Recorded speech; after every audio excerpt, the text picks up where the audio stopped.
Beneath a scorching African sky, a young girl is stolen from her African homeland. Forced onto a brutal voyage, she becomes another face in the tide of human cargo. Unveiling the Unseen. Stories of Resilience. Chapter 1. A Stolen Childhood.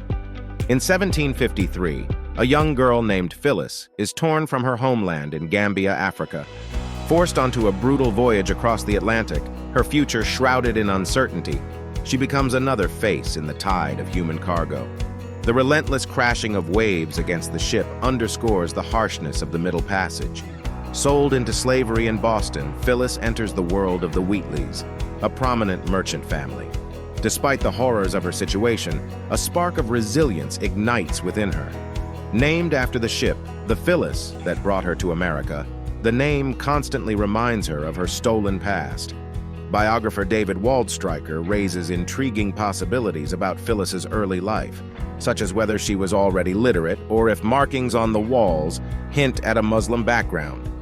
These details invite us to imagine Phillis's rich inner life before her enslavement. Chapter 2. Blossoming Intellect. The Wheatleys, recognizing Phillis's exceptional intelligence, nurture her curiosity. Unlike many enslaved people, Phillis is offered a rare opportunity for education. Mrs. Susanna Wheatley takes a particular interest in Phillis, providing her with basic literacy skills and encouraging her love of reading. Phillis devours books, mastering the English language and absorbing the works of renowned poets like Alexander Pope and Virgil. Her exceptional memory allows her to retain long passages after a single reading. Rather than fearing Phillis's precociousness, the Wheatleys recognized and embraced her potential. They provided her with a rich educational environment. Phillis's primary tutor was Mary Wheatley, the youngest daughter of the family. Together, they explored the world of literature, diving into works of English literature, Latin classics, and the Bible. This education, though uncommon for an enslaved person in the 18th century, was comparable to what many young women from prominent families would receive.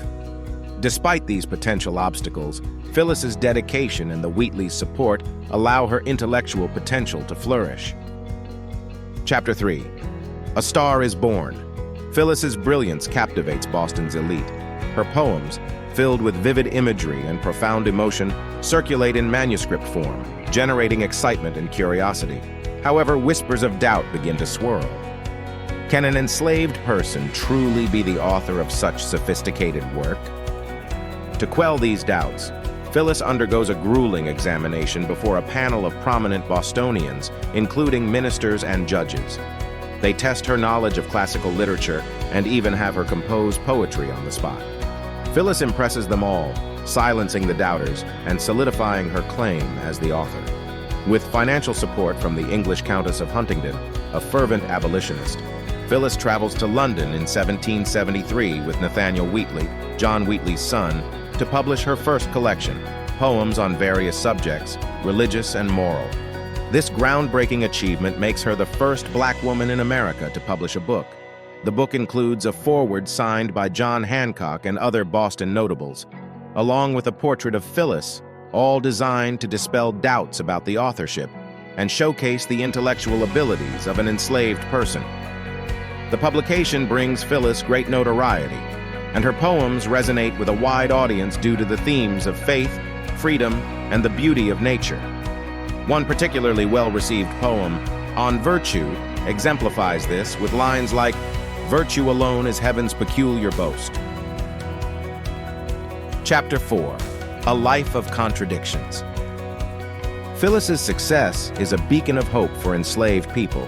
However, her life remains a complex tapestry. While the Wheatleys offer her a degree of freedom for education, she is still a slave. Her poems grapple with themes of bondage and a longing for her lost homeland, as seen in her work, A Farewell to America. One particularly poignant line from A Farewell to America reads, "Farewell, dear Afric, I no longer see thy pleasing groves, nor azure sky so blue." Here, Phillis's yearning for her stolen past is palpable. Enslavers and abolitionists both find meaning in her work, though for vastly different reasons. Enslavers used her poems to promote conversion and obedience among the enslaved population, They point to lines that express gratitude to the Wheatleys or Christian themes as evidence that slavery is not inherently unjust. Abolitionists, on the other hand, see her work as proof of the intellectual potential of enslaved people and the inherent injustice of slavery. They celebrate poems that express a desire for freedom, such as On Virtue, which includes the line, "Should Afric's fable and Arabia's gold remit me hence to breathe a purer air." We learn from biographer David Waldstreicher that Phillis was not alone in her experiences. He introduces us to a network of enslaved and free Black Bostonians, including the well-educated poet Andrew Wendell and Phillis's lifelong friend Obor Tanner. This broader context reminds us that Phillis was part of a larger Black community navigating the challenges of slavery in America. Despite her success, Phillis's views on slavery were complex. Though she supported the American Revolution, she believed that slavery was the true stain on the colonists' fight for freedom. She expressed these views in letters to ministers and others. Interestingly, during the peak of her writing career, she also wrote a well-received poem praising the appointment of George Washington as commander of the Continental Army. Scholars debate whether this poem was a genuine expression of admiration or a strategic move to gain favor with those in power.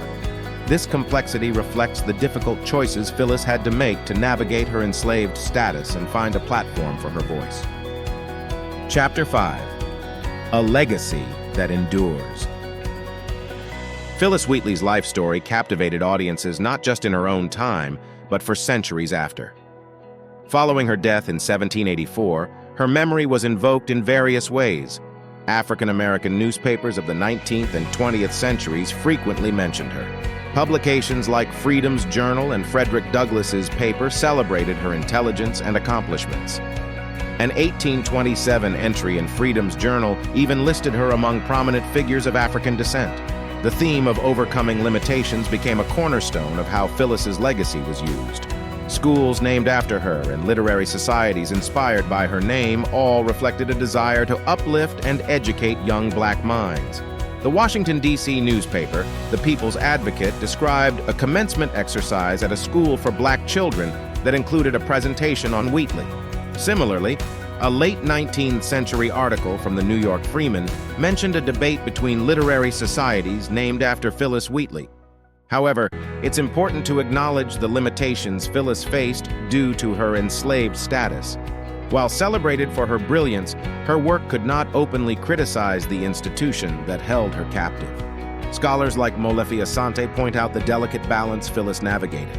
By praising her enslavers and expressing gratitude for their education, she ensured her own survival and a platform for her voice. This, however, meant tempering her critiques of slavery. This complexity continues to be debated in academic circles today. Scholars grapple with understanding Phillis within the context of her 18th century world, rather than imposing 20th century ideals. Some scholars, like Henry Louis Gates Jr., point to the prevalence of her name in titles of schools and institutions as evidence of her enduring influence. Recent studies delve into the marketing of her work and the contemporary responses it evoked. Beyond academia, a modern audience. Phillis Wheatley's influence extends beyond academic circles. Modern artists and writers continue to find inspiration in her story. For example, poet Maya Angelou's work reflects a similar resilience in the face of oppression. Playwright Georgianne McKissac's Phillis Wheatley brings Phillis's life to the stage for new audiences. These contemporary works not only celebrate Phillis's achievements, but also grapple with the complexities of her life and the ongoing fight for racial justice.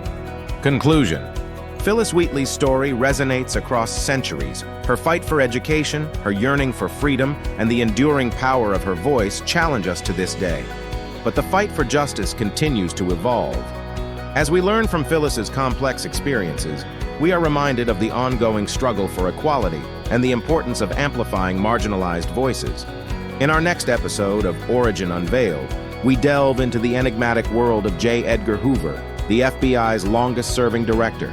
Was he a beacon of law enforcement or a master of manipulation? Join us to unveil the truth.